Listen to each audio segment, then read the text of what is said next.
तो जब आपका फर्स्ट अटेम्प्ट में सिलेक्शन नहीं हो पाया, क्या उस चीज़ ने आपको डीमोटिवेट किया? एट दैट टाइम मैम हुआ कि काश एक क्वेश्चन सही हुआ होता तो मेरी सिलेक्शन होती। इम्पोर्टेंट कौन सा ऐसा सब्जेक्ट है या पार्ट है जो आपको सबसे ज़्यादा फोकस करना चाहिए कॉलेज टाइम में? MCQs हर किसी नर्सिंग कॉम्पिटिटिव एग्ज़ाम में मैम यहीं से बनते हैं। क्या ऐसी चीज़ें थी जो आपको रियलाइज़ हुआ जो आपको नहीं करनी चाहिए? फर्स्ट अटैम्प्ट था, उतना मैम पता नहीं था कि मेहनत कैसे जाता है। तो मैम दूसरा ये था कि मैम बहुत ज़्यादा सिली मिस्टेक्स हुई। ऑल इंडिया रैंक 12 को कितने घंटे पढ़ना पड़ता है ऑन एन एवरेज? मैम मैंने ना कंसिस्टेंसी को मेंटेन रखा, वही 10 hours in an average. Ma'am hard work तो करना है मैम, ये नहीं कि मैम सक्सेस का कोई शॉर्टकट है नहीं। जय हिंद everyone, welcome to the YouTube channel of PW nursing वाला। आप सभी का बहुत बहुत स्वागत है आज के इस स्पेशल पॉडकास्ट में। आज का ये जो पॉडकास्ट है ये बहुत ज़्यादा आप लोगों के लिए इंस्पायरिंग होने वाला है। जैसा कि आप सबको पता है कि नॉर्सेट 10 मेंस का जो रिज़ल्ट है वो आउट हो चुका है फाइनली, और हमारे PW प्लेटफॉर्म से बहुत सारे टॉपर्स यहाँ पर जो है सिलेक्टेड हुए हैं, और उन्हीं में से एक टॉपर हमारे साथ आज इस पॉडकास्ट में मौजूद है, मुशर्रफ अली। तो मैं मिलवाना चाहूँगी आप सभी को हमारे AIR 12 मुशर्रफ अली से। Good evening ma'am. Good evening बच्चे। जी मैम, कैसे हो आप? मैं अच्छी हूँ। आपने जो ये रैंक हासिल की है, हम सबको, आई थिंक आपके पूरे परिवार को आपने बहुत ज़्यादा प्राउड फील करवा दिया है। और आज के इस सेशन के थ्रू सारे जो एस्पिरेंट्स हैं, इन फ्यूचर जो नर्सिंग ऑफिसर बनने वाले हैं, तो वो बहुत ज़्यादा इंस्पायर होंगे। तो आपके साथ शुरू करते हैं हम ये पॉडकास्ट। तो जानना चाहेंगे, आप अपना इंट्रोडक्शन दें, कैसे आपने जो है इस जर्नी को शुरू किया, कैसे आप जो है प्रेरित हुए, मोटिवेट हुए कि आपको नर्सिंग फील्ड में जाना है? बिल्कुल मैम, मेरा नाम मुशर्रफ अली है, मैं जम्मू एंड कश्मीर से बिलोंग करता हूँ। मेरा ना मैम 2024 का पास आउट हूँ। तो मैम मैंने ना ग्रेजुएशन से ही मतलब जो मेरे ईयरली बुक्स थे उन पे मैंने पूरा फोकस किया था। मैंने कंसेप्ट्स को क्लियर किया था, डीपली पढ़ा था। तो ऐसे करके मैम जो मेरे करंट ईयर के सब्जेक्ट्स थे उन पे मैं अच्छे से फोकस करता था। ये नहीं कि मैम मैं नेक्स्ट ईयर या प्रीवियस ईयर के बुक्स को फिर से पढ़ता था, बस वही मैं जिस ईयर में था उस उन्हीं के बुक्स पे मैं फोकस मैम फॉर एग्जांपल अगर मैं मैम थर्ड ईयर में हूँ तो मैम थर्ड ईयर में जो मेरे सब्जेक्ट्स थे मैम मेरा उन्हीं पे फोकस होता था। बाकी ये नहीं कि मैम मैं फोर्थ ईयर का भी पढ़ता, सेकेंड ईयर का भी पढ़ता, वैसा नहीं था मैम। मैं जिस ईयर में मैम था मैम उस ईयर के जो बुक्स थे उन्हीं पे मेरा फोकस था। फिर जब मैम नॉर्सेट की जर्नी स्टार्ट हुई तब मैम नॉर्सेट की जर्नी मुझे मैम बहुत ज़्यादा इजी लगी, क्योंकि मैंने ना पहले से ही ऑलरेडी ड्यूरिंग माई ग्रेजुएशन अपने कंसेप्ट्स को क्लियर किया था मैम। ओके, तो यहाँ पर मैं पूछूंगी, बहुत सारे स्टूडेंट्स को ना ये डाउट रहता है कि हम जो कॉलेज टाइम में पढ़ते हैं अपना सिलेबस BSc नर्सिंग में, वो कितना हेल्पफुल रहता है नॉर्सेट की जर्नी में या फिर आपके जो भी नर्सिंग एग्जाम्स होते हैं? बिल्कुल बिल्कुल मैम। देखिए मैम हार्ड वर्क तो करना है मैम, ये नहीं कि मैम सक्सेस का कोई शॉर्टकट है नहीं। तो मैम जब हम इस फील्ड में आते हैं तो हमारी जर्नी मैम तभी से स्टार्ट होती है। ये नहीं कि ये जर्नी ग्रेजुएशन के बाद स्टार्ट होती है। ये मैम जब हम इस फील्ड में आते हैं तभी स्टार्ट हो जाता है। जब हम BSc नर्सिंग में आते हैं तभी से मैम ये जर्नी स्टार्ट होती है। मैम फाइनल ईयर का वेट नहीं करना है, ये जर्नी तभी से स्टार्ट होती है जब आपका एडमिशन BSc नर्सिंग में होता है या GNM में होता है मैम, तभी से ये जर्नी स्टार्ट होती है। मैम बहुत सारे बच्चे ऐसे होते हैं जो ड्यूरिंग ग्रेजुएशन मौज मस्ती करते हैं, बुक्स पे उतना फोकस नहीं करते हैं, जस्ट मैम एग्ज़ाम्स को पास करने के लिए पढ़ते हैं। तो मैम वैसा नहीं करना है। अगर आप ऐसा करेंगे तो मैम जो नॉर्सेट की जर्नी है मैम वो बहुत ज़्यादा टफ लगेगी। तो मैम ये है कि आप ड्यूरिंग ग्रेजुएशन से ही अपनी बुक्स पे फोकस करें, अच्छे से पढ़े, उतना ही पढ़े जितना आपके सिलेबस में है, आप जिस ईयर में हैं वही बुक्स पढ़े। तो फिर जब मैम नॉर्सेट की जर्नी स्टार्ट होती है मैम तब वो जर्नी ना मैम बहुत ज़्यादा ईजी हो जाती है। तो मैम मेरी हर किसी जो एस्पिरेंट अभी ग्रेजुएशन कर रहा है उनसे ये रिक्वेस्ट है कि आप अपने करंट सेम के या करंट ईयर के बुक्स पे फोकस करें, अपने कंसेप्ट्स को क्लियर करें, अपने बेसिक्स को अच्छे से पढ़ें। बाकी जब नॉर्सेट की जर्नी होगी वो आपके लिए बहुत ज़्यादा ईजी होगी। फिर इस जर्नी में एंजाइटी ज़्यादा नहीं होगी, स्ट्रेस उतना ज़्यादा नहीं होगा, फिर नॉर्सेट की जर्नी स्मूथ रहेगी और चांसेस हैं कि आपका पहले ही अटेम्प्ट में हो जाए, सेकंड अटेम्प्ट में हो जाए। तो लगे हाथों ये भी बता दीजिए स्टूडेंट्स को कि सबसे ज़्यादा वेटेज जो आपको नॉर्सेट में दिखा कि इस पर्टिकुलर सब्जेक्ट का है, और वो कॉलेज में उसका ज़्यादा वेटेज भी आपने पढ़ा।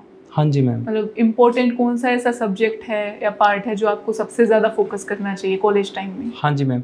मैम नॉर्सेट की जर्नी में मैम 6 मेन सब्जेक्ट्स हैं, जिसमें मैम फंडामेंटल ऑफ नर्सिंग है, ओबस गायनी है, पीडियाट्रिक हैं, साइकेट्रिक हैं, और मैम कम्युनिटी हैं और MSN है।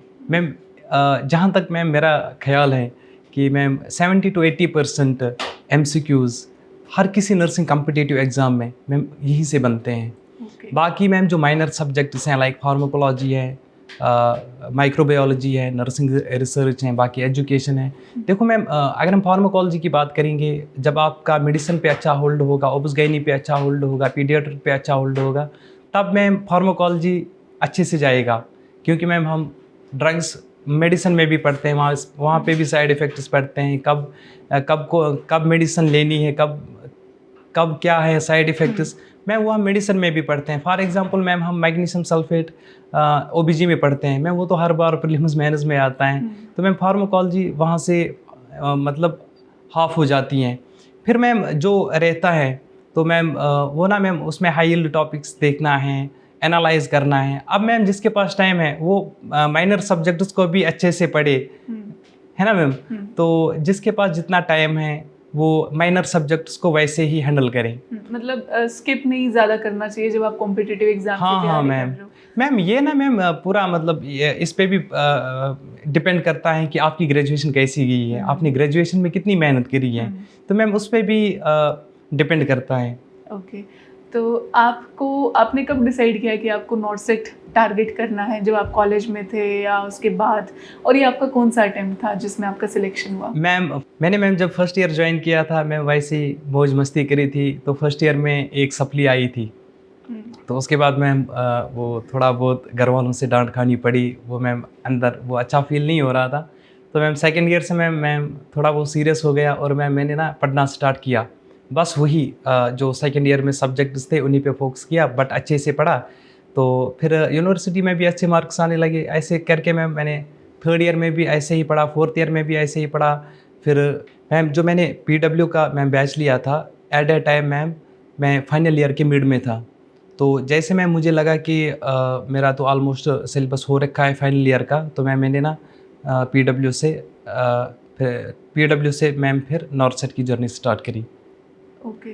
और मैम मेरा ये सेकंड अटेम्प्ट था। फर्स्ट अटेम्प्ट में मैम मेरी प्रीलिम्स में 96 पॉइंट समथिंग परसेंटाइल थी, और मैम मेंस में मैम मेरी ऑल इंडिया रैंक 2274 थी। तो मैम सेकंड अटेम्प्ट में मैम मेरी प्रीलिम्स में जो था 99 पॉइंट समथिंग परसेंटाइल था। फिर मैम मेंस में मेरी rank ma'am all India rank 12 थी। तो जब आप क्योंकि बहुत सारे एस्पिरेंट्स होंगे यहाँ पर जो फ्रेशर्स नहीं है, मल्टीपल अटैम्प्ट्स दे रहे होंगे, तो जब आपका फर्स्ट अटैम्प्ट में सिलेक्शन नहीं हो पाया, तो क्या उस चीज़ ने आपको डीमोटिवेट किया, या आपके अंदर और ज़्यादा हौसला ये भरा कि नहीं, मैंने अब तक जो पढ़ा है उसको भी साथ में रखते हुए, जो मिस्टेक्स रही उनको इम्प्रूव करते हुए मैं आगे और अच्छे से पढ़ाई करके और अच्छी रैंक लाऊंगा? या कुछ टाइम ऐसा आया जिसमें आप डीमोटिवेट हो गए जब आपका सिलेक्शन नहीं हुआ? जी बिल्कुल मैम जब मेरा रिज़ल्ट आया था, मैंने अपनी रैंक देखी थी, तो मैंने घर वालों को बोला था कि मेरा नहीं होगा, ऑल इंडिया रैंक 2274 है। मैम मैं एक जनरल कैंडिडेट हूँ मैम, तो मैम हमारा 80:20 रेशियो चल रहा है, वो तो मैम आप जानते ही हैं। तो ma'am at that time ma'am हुआ कि काश एक क्वेश्चन सही हुआ होता तो मेरी सिलेक्शन होती। बट मैम बिलीव भी ये था कि ऊपर वाले ने कुछ सोच के ही किया होगा और इससे बेहतर लिखा होगा। तो मैम अल्हम्दुलिल्लाह मैम सीधा ऑल इंडिया रैंक 2274 से मैम ऑल इंडिया रैंक 12। ये बहुत मतलब अच्छी बात है। हाँ, तो जब आपका फर्स्ट अटेम्प्ट था उसमें जो क्या ऐसी चीज़ें थी जो आपको रियलाइज़ हुआ कि इसकी वजह से, ये मिस्टेक्स की वजह से जो है आपकी इतनी ज़्यादा रैंक आ गई है जो आपको नहीं करनी चाहिए थी? मैम जब मेरा मैम फर्स्ट अटेम्प्ट था, एक तो मैम ये था कि फर्स्ट अटेम्प्ट था, उतना मैम पता नहीं था कि मेहनत कैसे जाता है। तो मैम दूसरा ये था कि मैम बहुत ज़्यादा सिली मिस्टेक्स हुई। मतलब मैम जो मैंने पढ़ा था वहीं से मैम गलतियाँ हुई। तो उसके बाद मैम जब नहीं मतलब मेरी सिलेक्शन नहीं हुई, तो मैंने क्या किया कि अपने थ्योरी के नोट्स को फिर से रिवाइज़ करा, अपने नोट्स को फिर से मॉडिफाई किया। फिर मैंने ना पूरा फोकस थ्योरी पे दिया। मैंने बोला कि जब थ्योरी होगा अच्छे से तभी एमसीक्यू अच्छे से जाएंगे, तभी टेस्ट्स में मॉक टेस्ट्स में अच्छा स्कोर आएगा, तभी जाके आगे मेरा कॉन्फिडेंस भी बढ़ेगा। जब स्कोर अच्छा आएगा तभी कॉन्फिडेंस बढ़ेगा। मतलब जो प्रेशर एस्पिरेंट्स के अंदर होता है वो कम हो जाएगा। तो मैम ऐसे करके मैंने पॉजिटिव ही सोचा। बाकी मैं ना नॉर्सेट 9 के लिए इन एन एवरेज 10 आवर्स पढ़ता था। फिर जब मैम नहीं हो पाया, 0.65 मार्क्स से रह गया। मैम मेरी ना कंसिस्टेंसी सेम रही नॉर्सेट 10 के लिए। और मैंने ना डे 1 से ही स्टार्ट किया था। मैंने ये वेट नहीं करा कि चलो एक महीना सो जाता हूँ या इन्जॉय करता हूँ, कुछ ऐसा करके मैम बिल्कुल टाइम वेस्ट नहीं किया। पूरा मैम डे 1 से ही स्टार्ट किया। जैसे ही रिज़ल्ट आया मैंने शाम को अपने फ्रेंड को कॉल करी, मुझसे सीनियर हैं, तो मैम अच्छे से मैंने डिस्कस करा उनके साथ। उन्होंने मुझे असेस किया, बोला कि कहाँ पे गलतियाँ हुई, अब आपने कैसे करना है, क्या करना है। तो मैम फिर डे 1 से ही मैंने पहले अपनी थ्योरी जो मेरे अपने हैंड रिटन नोट्स थे उन पे मैंने पूरा फोकस किया, मतलब उनको मॉडिफाई किया, थ्योरी को स्ट्रॉन्ग करा। उसके बाद मैम खूब एमसीक्यू प्रैक्टिस करी। मैम फिर मॉक टेस्ट्स में स्कोर अच्छा आता था, कॉन्फिडेंस भी बढ़ रहा था, स्ट्रेस कम होने लगा, एंजाइटी कम होने लगी। उसके बाद मैम फिर सीधा ऑल इंडिया रैंक 12। तो ये जो सारी प्रिपरेशन हुई, तो मैं ये जानना चाहूँगी, इतनी सारी चीज़ें आपने की कि रिवीजन, एमसीक्यूज़ प्रैक्टिस और थ्योरी जो है आपको कंप्लीट पढ़नी है, तो ऑल इंडिया रैंक 12 को कितने घंटे पढ़ना पड़ता है ऑन एन एवरेज? मैम नॉर्सेट 9 के लिए ma'am in an average 10 hours पढ़ता था। तब मैं 0.65 मार्क से रह गया था। जहाँ पे मैम मुझे 2274 पे कुछ नहीं मिला, वहाँ पे रिजर्व्ड कैंडिडेट्स को अप टू 10,000 रैंक पे एम्स मिला। तो मैं बिल्कुल डिमोटिवेट नहीं हुआ। मैंने बोला कि नहीं, चलो मैं कर सकता हूँ। मैंने ना कंसिस्टेंसी को मेंटेन रखा, वही 10 hours in an average. Ma'am कभी कभार 12 आवर्स भी जाते थे, कभी कभार 8 आवर्स भी जाते थे, बट मैम कहूँगा कि इन एन एवरेज 10 आवर्स जाते थे। मैंने पूरा मतलब वही कंसिस्टेंसी रखी जो मैम एस्पिरेंट्स फर्स्ट अटेम्प्ट के लिए रखते हैं। मैम सेम वही रहा। मैंने बिल्कुल भी टाइम कम नहीं करा कि नहीं अब मैं 4-5 घंटे पढ़ सकता हूँ। मैंने पूरा फोकस करा, मतलब अपनी थ्योरी पे एमसीक्यू प्रैक्टिस करी अच्छे से। मैम फिर रैंक भी अच्छी आई। अभी मुशर्रफ ने जो जिन मिस्टेक्स की बात की, जो आप फर्स्ट अटेम्प्ट में रह जाते हैं, सेकंड अटेम्प्ट में रह जाते हैं, वो यही थी कि आप जो चीज़ें पढ़ते हो, एक तो उसकी मल्टीपल रिवीजन आपको करनी है। मैम रिवीजन करना बहुत ज़्यादा इम्पोर्टेंट है। मैम पहला जो फोकस है ना मैम, वो थ्योरी पे जाना चाहिए। मैम जितना थ्योरी पे होल्ड होगा उतना मैम आप में अंदर कॉन्फिडेंस बढ़ेगा, आप उतना ज़्यादा मॉक टेस्ट्स में स्कोर अच्छा करेंगे, मॉक टेस्ट्स में उतना स्कोर अच्छा करेंगे उतना मैम कॉन्फिडेंस बढ़ेगा। मैम पहले थ्योरी पे अच्छा फोकस करना चाहिए। तो मॉक टेस्ट की आपने बात की है, मॉक टेस्ट आपने कितने प्रैक्टिस करे? मैम जब मेरा रिज़ल्ट आया था तब मैम मेरे पास 5 मंथ्स थे नॉर्सेट 10 के लिए। तो मैम 2 मंथ्स ना मैम मैंने अच्छे से अपने नोट्स को रिवाइज़ किया।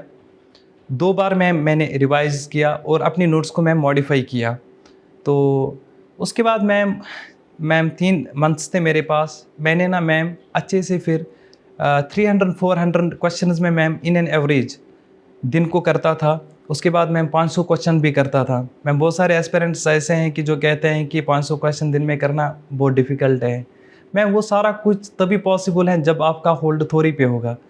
जब मैम थ्योरी पे कोई होल्ड होगा ही नहीं तो आपको मतलब किसी एस्पिरेंट को अगर थ्योरी पे होल्ड होगा ही नहीं और हम उनको देंगे कि आप 100 क्वेश्चन करो, मैम उनको वो भी लगेगा कि ये 10,000 क्वेश्चन के बराबर हैं। आप मतलब एस्पिरेंट से मेरी यही रिक्वेस्ट है, आप पहले थ्योरी पे फोकस करो, उसके बाद आप खूब एमसीक्यू प्रैक्टिस करो। टॉपर्स के मुंह से आप ये गोल्डन वर्ड्स जब सुनते हो और अगर इसको अमल कर लेते हो अपनी लाइफ में, तो आप बहुत कम टाइम में इस मुकाम तक पहुंच सकते हो जहां मुशर्रफ अली जैसे स्टूडेंट्स जो हैं पहुंच चुके हैं ऑलरेडी। तो इन्होंने जो आपको बताया है, मैं फिर से रिपीट करती हूँ, क्योंकि यही चीज़ जो हर टीचर भी गाइड करता है आप सभी एस्पिरेंट्स को कि मल्टीपल टाइम रिवीजन करो, अपने कॉन्सेप्ट्स को बहुत अच्छे से क्लियर करो, उनकी रिवीजन करो बार बार, और फिर जब आप क्वेश्चंस को प्रैक्टिस करते हो और उसमें अगर कुछ मिस्टेक्स हो जाती है वापस से उस कॉन्सेप्ट को क्लियर करो। तो यही है बेस्ट स्ट्रेटजी। और इन्होंने जैसे बताया 500 क्वेश्चंस भी पर डे इन्होंने प्रैक्टिस किए हैं इतनी रिवीजन के बाद, और वो पॉसिबल है करना। और जब वो करते हैं, वो चीज़ें होती हैं, तभी जाके ये रैंक हासिल होती है। तो मुशर्रफ, अभी हम पढ़ाई की बातें कर रहे थे, प्रिपरेशन की बातें कर रहे थे, तो आप क्या कहना चाहेंगे उन सभी स्टूडेंट्स को जो जिससे वो सुन के बस मोटिवेट हो जाए कि ओके वी कैन डू? देखो मैम, नर्सरी से लेकर अब तक हम 20-22 साल पढ़े हैं, 24 साल पढ़े हैं। तो मैम 6 महीने और अच्छा पढ़ने से या 1 साल लग सकता है। तो मैम हम ना ये 20-22-24 साल की मेहनत में रंग ला सकते हैं। मैम सिलेक्शन के बाद अपने ख्वाब पूरे हो सकते हैं, घर वालों के ख्वाब पूरे होंगे, मैम सबके ख्वाब पूरे होंगे। बस मैम मतलब 6 महीना या 1 साल, मैम ज़्यादा से ज़्यादा 1.5 साल पढ़ना है, उससे ज़्यादा मैम नहीं पढ़ना है। फिर तो मैम मज़े ही मज़े हैं। बिल्कुल। तो इससे बड़ा मोटिवेशन आप लोगों के लिए नहीं हो सकता। अगर कोई हारा हुआ है मन से, कोई डीमोटिवेटेड फील कर रहा है, तो भाई टॉपर के मुंह से ये गोल्डन वर्ड्स आप लोगों ने सुने हैं, और ये आपके मोटिवेशन का जो है रीज़न बन सकते हैं अगर आप चाहें। तो थोड़ा सा फैमिली बैकग्राउंड के बारे में जानेंगे कि आपकी फैमिली ने कैसे सपोर्ट किया आपको, कैसे आपने सोचा कि मुझे नर्सिंग फील्ड को चूज़ करना है, और सबसे ज़्यादा मोटिवेट आपको किसने किया फैमिली में, या सबसे ज़्यादा सपोर्ट मैं बोलूँ किसके द्वारा हुआ? जी मैम, मेरे फैमिली में मेरे पेरेंट्स हैं, मेरे फादर हैं, मेरे मदर हैं और मेरी छोटी सिस्टर है, और मैं हूँ। फादर बाय प्रोफेशन मैम एक प्राइवेट टीचर थे। उनकी मंथली सैलरी अराउंड 15,000 थी। 2021 में मैम वो रिटायर हो गए थे। बाकी मैम प्राइवेट सेक्टर में तो कोई पेंशन नहीं होता है। उसके बाद मैम उन्होंने एज एज अकाउंटेंट वो एक व्यापारी के पास काम करते थे। तो मैं वहाँ पे ना उनकी सैलरी अराउंड 6 to 8,000 थी। अब मैम इन 6 to 8,000 पे मैम घर को चलाना था। सिस्टर, मेरी छोटी सिस्टर थी, वो MBBS के ख्वाब देख रही थी, मैं था कि एम्स के ख्वाब देख रहा था। तो मैम हमने पढ़ा, हमने अपने जो फैमिली की सिचुएशन थी, हमने मैम उसको अच्छे से एनालाइज़ किया, हमने डिसाइड किया, मेरी सिस्टर ने भी मैंने भी, कि वो MBBS में सीट निकालेगी और मैं एम्स में सीट निकालूंगा। तो ma'am we are very thankful to PW family, जिन्होंने मेरी सिस्टर को हेल्प करा MBBS में सीट निकालने के लिए और मुझे हेल्प करा एम्स में सीट निकालने के लिए। जैसी स्ट्रगलिंग कंडीशन आप फैमिली की बता रहे हो, ऐसी कंडीशन में अपने दोनों बच्चों को मेडिकल फील्ड में उतारना, ये बहुत बड़ी बात है मुशर्रफ, सच में बहुत बड़ी बात है। चलो PW का तो वहाँ तक पहुँचाने में रहा, लेकिन जब हम मेडिकल फील्ड को सुनते हैं कि बच्चों को डॉक्टर बनना है, बच्चों को नर्सिंग में जाना है, लाखों का खर्चा, और आपके पापा जैसे आपने बताया वो ओनली अर्नर फैमिली में और इतनी कम सैलरी के, तो कभी आपके मन में ऐसे आता था कि नहीं मैं पापा का जो है हाथ बटाऊँ अर्निंग में, या फिर अगर आता भी था तो आपके फादर उसमें भी आपको मोटिवेट करते थे कि नहीं अभी पढ़ाई कर? नहीं मैम, हमारी जो जर्नी थी बहुत ज़्यादा मतलब हार्ड थी मैम। जितनी मेरी घर की इनकम थी 6 से 8 हज़ार मैम, उतना तो कुछ एस्पिरेंट ऐसे भी होंगे जिनका मैम मंथली वो पॉकेट मनी 20,000 होता है। तो मैम ऐसा था कि इस जर्नी में मेरे रिलेटिव्स थे जिन्होंने मुझे साथ दिया, वो याद रहेंगे। Sorry ma'am.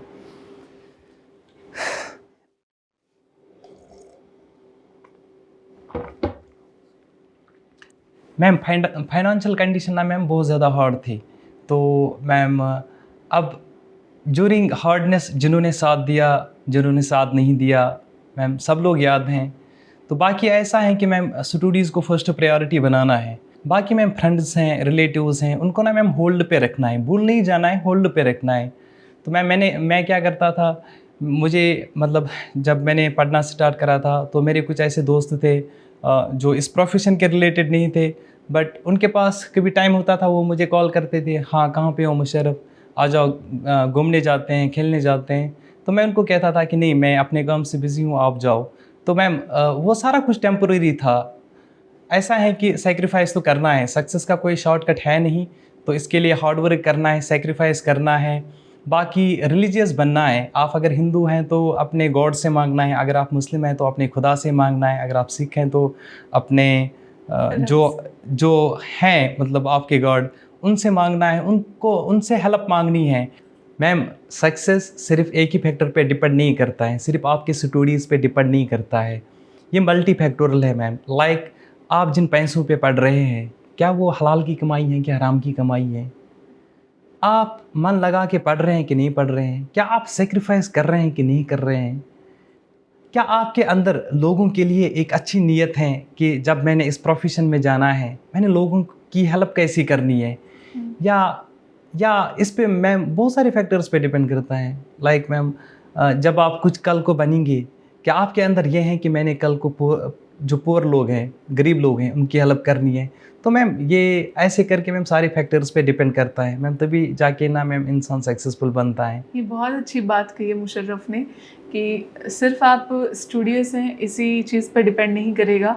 आप अगर नेक दिल हैं, बहुत अच्छा आपका मन है, आपकी नीयत बहुत अच्छी है, आपके इंटेंशन उस चीज़ को लेके बहुत अच्छे हैं, तो भी वो जो है सक्सेस को लीड करता है। तो बहुत अच्छे वर्ड्स जो हैं इन्होंने बोले हैं, बीइंग ए एस्पिरेंट।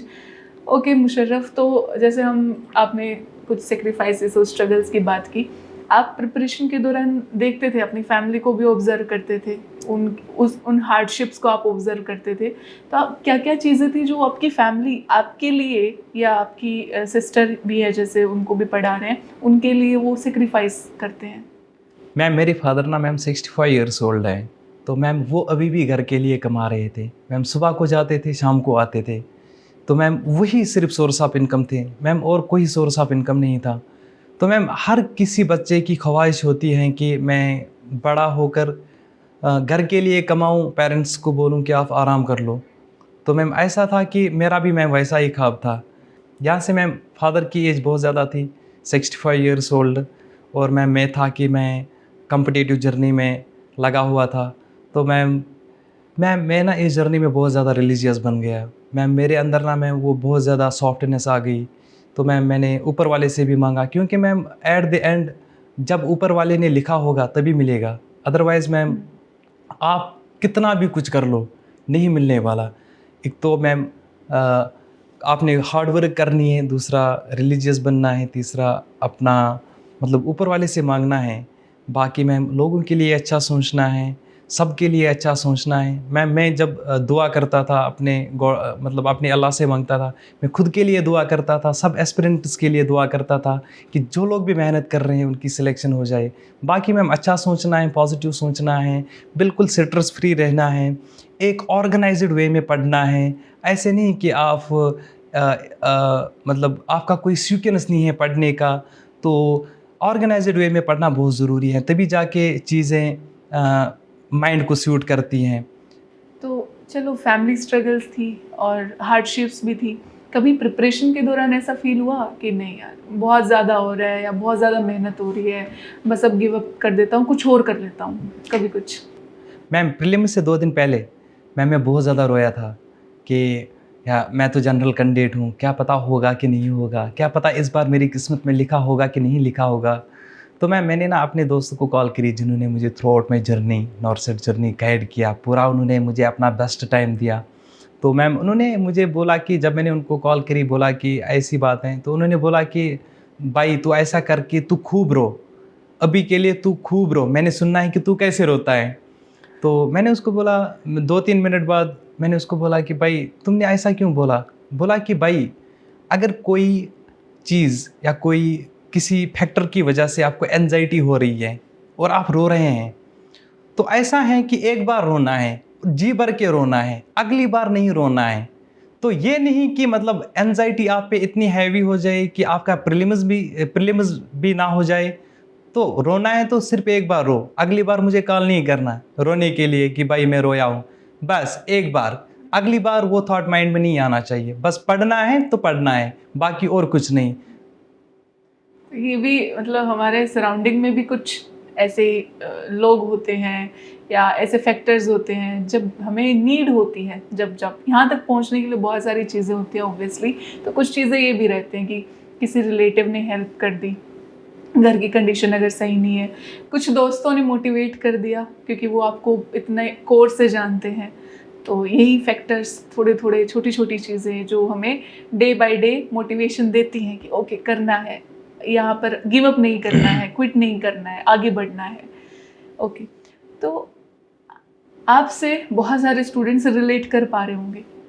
उनकी सिचुएशन भी ऐसी हो सकती है, घर की सिचुएशन ऐसी हो सकती है, माइंड की ऐसी हो सकती है, फाइनेंशियली स्टेबल ना हो, मैक्सिमम होते हैं, तभी वो सोचते हैं कि हम कुछ कर जाएं, हम गवर्नमेंट जॉब ले लें। तो उन फैमिलीज़ को, मिडिल क्लास स्टूडेंट्स को या पुअर क्लास स्टूडेंट्स को आप क्या मोटिवेशन देना चाहोगे कि वो जो है गिव अप ना करें और कंटिन्यूस बने रहें इस जर्नी में? क्या चीज़ें करें? मैम पहली बात तो यह है कि आपने खुद पे भरोसा रखना है, ऊपर वाले पे भरोसा रखना है, पेशेंस रखना है, पेरेंट्स का जो आप पे ट्रस्ट है उसको बनाए रखना है। तो मैम होगा। देखो मैम मैं जो था कि मैंने ना मैम अलग रूम लिया था। मैम उस रूम में ना कोई नहीं आता था, न मेरे फादर आते थे न मेरे मदर आते थे। सिस्टर तो वैसे भी जीएमसी में थी। तो मैम पेरेंट्स का इतना भरोसा था मुझ पे कि ये अंदर जो है अच्छा ही करता होगा, पढ़ता ही होगा। क्योंकि ma'am most of the students, ma'am for example रोम बंद किया हमने। हम चाहो तो पढ़ भी सकते हैं, हम चाहे तो नेगेटिव ट्रैक पे भी जा सकते हैं। बट ये है कि जो पेरेंट्स का भरोसा है उसको बनाए रखना है, पढ़ना है। मैम ये नहीं कि पेरेंट्स आएंगे देखेंगे। मैम अब तक मेरे पेरेंट्स ने मुझे कभी भी नहीं बोला होगा कि आप अंदर क्या करते हो। बिल्कुल। तो ये है कि मैम हौसला नहीं हारना है, भरोसा रखना है, बाकी करना है, पढ़ना है। बाकी सक्सेस का कोई शॉर्टकट है नहीं, इसके लिए हार्ड वर्क करना है, सेक्रीफाइस करना है, रिलीजियस बनना है, तभी जाके सक्सेस मिलती है। तो आप सबने सुना कि जो टॉपर यहाँ बनते हैं, सक्सेस स्टोरीज जिनकी आप सुनते हैं, तो कितनी ऑनेस्टी उनके अंदर रहती है। हर चीज़ में आपको प्रिपरेशन से लेकर आपकी जो ह्यूमैनिटी है, आपके अंदर यू बीइंग अ ह्यूमन, आप कैसे सरवाइव कर रहे हो, कैसे स्टे कर रहे हो, लिव कर रहे हो, वो सारी चीज़ें मायने रखती हैं। वो सारी चीज़ें मिल के आपको यहाँ तक पहुँचाती हैं। ओके, तो AIR 12 का हम पूरा स्केड्यूल जानना चाहते हैं। मॉर्निंग से लेकर नाइट आपका जो भी स्केड्यूल रहता था, क्या कैसा रहता था, क्या क्या करते थे आप? मैम मेरे अकॉर्डिंग मैम पढ़ने का कोई टाइम है ही नहीं। जब आपका मन करे तब पढ़े। मैम मैं तो पूरा पैराडॉक्सिकल चल रहा था। मैं रात को पढ़ता था, दिन को सोता था। तो मैम मैं अपना शेड्यूल शेयर करता हूँ। मैम मैं रात के 9 बजे से पढ़ना स्टार्ट करता था, सुबह 5 बजे तक, 4-5 बजे तक। उसके बाद मैम हमारी नमाज़ होती थी सुबह की। मैं आता था, सोता था। दिन के 11 बजे भी उठता था, 12 बजे भी उठता था। तो मैम मैं दिन में ना नए कंसेप्ट्स को नहीं पढ़ता था। मैं जस्ट रिवाइज़ करता था, मैंने कल क्या पढ़ा, और उसी टॉपिक के रिलेटेड MCQs करता था।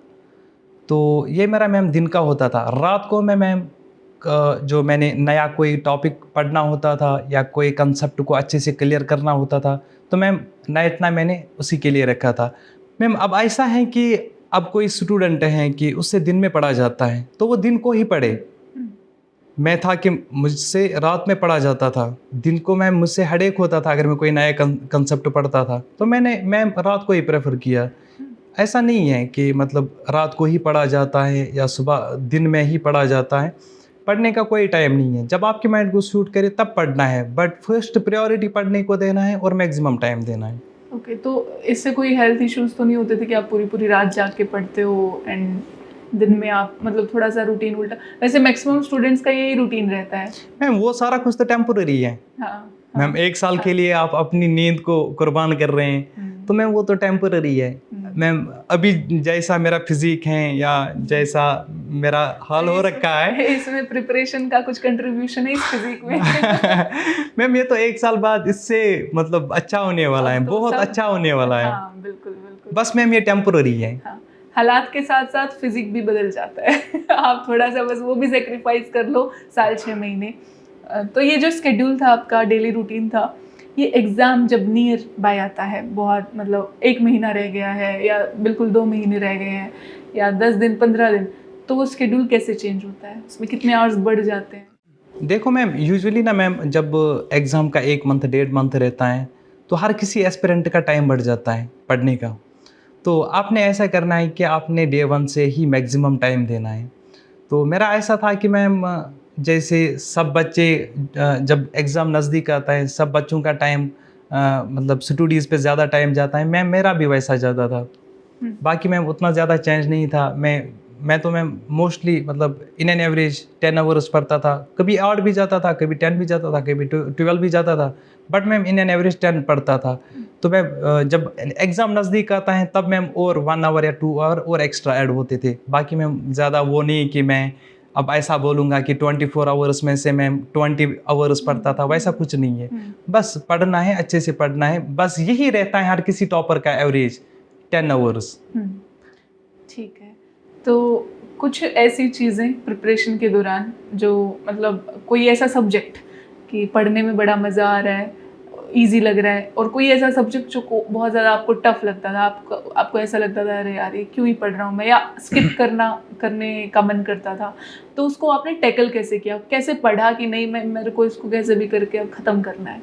देखो मैम, मैंने जो मतलब मेरा जो मतलब दोस्त था जिन्होंने मुझे गाइड किया, उन्होंने मैम मेरे को बोला कि तू पढ़ना स्टार्ट कर, पहले 6 मेजर सब्जेक्ट्स पे फोकस कर, उनमें से पहले तू वही सब्जेक्ट पढ़ जो तेरा फेवरेट है, हुँ, ताकि तू टाइम दे सके, इंटरेस्ट बने। इंटरेस्ट बने रहे, ताकि मतलब ऐसा ना हो कि आपका मन करे कि नहीं मैं गिव अप करूं। हुँ, ऐसा नहीं है। आप सिंपल टू कॉम्प्लेक्स जाइए, पहले फेवरेट, उसके बाद जो सेकंड लिस्ट में फेवरेट आता है, लास्ट में आप हार्ड सब्जेक्ट उठाना। तो उन्होंने बोला था कि मतलब जब आप हार्ड सब्जेक्ट उठाओगे तब तो आपका माइंड प्रिपेयर हुआ होगा कि मैंने फॉर एग्जांपल 6 to 8 आवर्स देना है स्टडी के लिए। तब ऐसा नहीं है कि आप बुक्स को बंद करोगे और गिव अप करोगे, अब मैंने इस जर्नी को छोड़ देना है, वैसा नहीं है। आप सिंपल टू कॉम्प्लेक्स जाओ, बस यही रूल है, बाकी और कुछ खास है ही नहीं मैम। हुँ।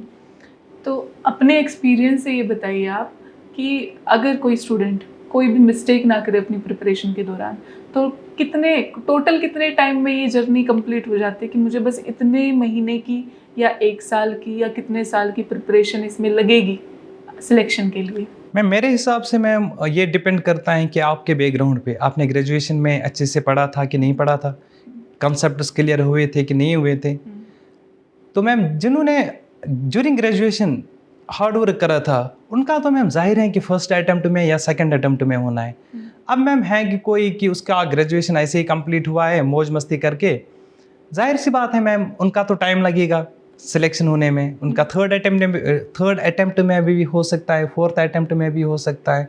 ये मैम डिपेंड करता है कि आपने ड्यूरिंग ग्रेजुएशन हार्ड वर्क करा है कि नहीं करा है।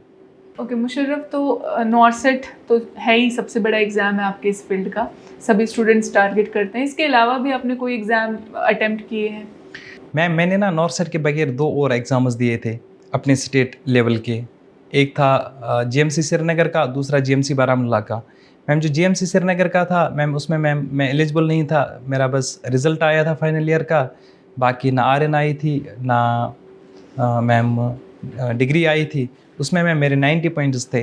तो मैम वो एग्ज़ाम मैंने दिया था कि मैंने एक्सप्लोर करना है कि एग्ज़ाम कैसे होता है, क्योंकि मैम बहुत सारे एस्पिरेंट्स के अंदर ना वो एंग्जायटी सी होती है, या मैं वो प्रेशर सा होता है कि क्या पता क्या वहाँ पे कैसा एटमॉस्फेयर होता है। वो तो मैम ऐसे ही मैंने मैम एक्सप्लोर करने के लिए मैं देखता हूँ।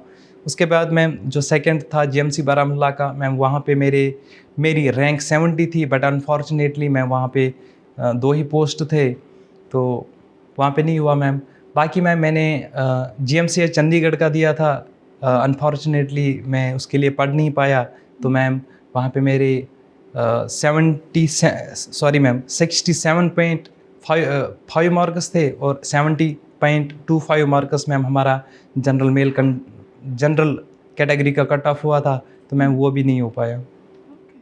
तो AIR 12 अपनी एंग्जाइटी दूर करने के लिए छोटे-मोटे एग्ज़ाम्स पे एक्सपेरिमेंट करते हैं। हाँ, वो तो है ही मैम। वो तो मैम मैं हर किसी एस्पिरेंट को बोलता हूँ कि आप दे दो एग्ज़ाम, हुँ, ताकि आपके अंदर जो डर है वो निकल जाए, हुँ, आप एग्ज़ाम को एक्सप्लोर करें। फिर जब आपका असल में एग्ज़ाम होगा जिसके लिए आप एलिजिबल होंगे, तब आप अच्छे से वो एग्ज़ाम दे पाएँ। बिल्कुल, बिल्कुल। तो थोड़ा आप बता सकते हैं PW नर्सिंग वाला ने इस पूरी जर्नी में आपकी कैसे कैसे हेल्प की, गाइडेंस मिली आपको, कितना सपोर्ट, कितना हेल्प प्रिपरेशन में रहा? मैम विदाउट टीचर्स ये जर्नी अधूरी है। टीचर्स का support, teachers as a counsellor, उनकी गाइडेंस मैम हर किसी एस्पिरेंट के लिए बहुत ज़्यादा ज़रूरी है। बाकी मैम बहुत मेरी सिस्टर का PW से हुआ है, मेरा यहाँ से हुआ है। We are very thankful to PW family. हमारी फाइनेंशियल सिचुएशन उतनी स्टेबल नहीं थी। Thanks to almighty Allah, thanks to PW family, thank you to all those teachers जिन्होंने मुझे पढ़ाया है, मेरी सिस्टर को पढ़ाया है कि मुझे अपना ड्रीम एम्स मिलने वाला है। और मेरी सिस्टर अभी ड्रीम कोर्स कर रही हैं MBBS। We are very thankful to all teachers जिन्होंने हमें नर्सरी से लेकर कम्पिटिटिव एग्ज़ाम्स तक पढ़ाए। Thank you Musharraf. तो मुशर्रफ, अब आप कुछ क्या क्या क्या क्या चीज़ें थी जो आपने प्रिपरेशन के दौरान आप सोच रहे थे, या जब मन में था कि जब मुझे सक्सेस मिलेगी तो मैं ये चीज़ें करूँगा, मैं ऐसे ऐसे जो है, कुछ ऐसे रहते हैं ख्वाब, कुछ ऐसे विशेज़ होती हैं, हर एक बच्चे के मन में होती हैं कि एक बार सिलेक्शन हो जाए इसके बाद मुझे ये करना है, वो करना है, कुछ ऐसी चीज़ें बताएंगे बच्चों को? मैम वो तो मैम पर्सनली रहता है। मतलब अगर आपने किसी के लिए अच्छा सोचा होगा, लाइक पेरेंट्स के लिए या नीडी पीपल के लिए, मैम वो तो मैं मतलब शेयर नहीं करना चाहता हूँ, जो है मेरे दिल में है। बाकी मैम अब ये है कि जो मैंने सेक्रीफाइस किया था कि लाइक मैं खेलने नहीं जाता था, घूमने नहीं जाता था, ज़्यादा शादियों में शादियाँ अटेंड नहीं करता था। तो अब मैम ऐसा है कि अब तक जितना मैंने पढ़ना था पढ़ चुका हूँ, ड्रीम एम्स मिलने वाला है। अब मैम लाइफ है कि अब तो मैम पूरा एंजॉयमेंट है till life. Thank you so much Musharraf. ये थी मुशर्रफ अली AIR 12 की पूरी लाइफ जर्नी अब तक की, जो आप लोगों ने सुनी। बहुत सारे मोटिवेशन उन्होंने आप लोगों के लिए दिए हैं, पॉइंट्स ऐसे दिए हैं कि क्या चीज़ें करनी हैं, क्या चीज़ें नहीं करनी हैं ज़िंदगी में भी और प्रिपरेशन में भी। आई होप आप लोग इंस्पायर हुए होंगे इस जर्नी से, उनकी सक्सेस स्टोरी से। Thank you so much Musharraf. मिलते हैं आप लोगों से अगेन ऐसे ही किसी टॉपर के साथ उनकी जर्नी सुनने के लिए। Thank you so much. Bye bye. Thank you so much ma'am.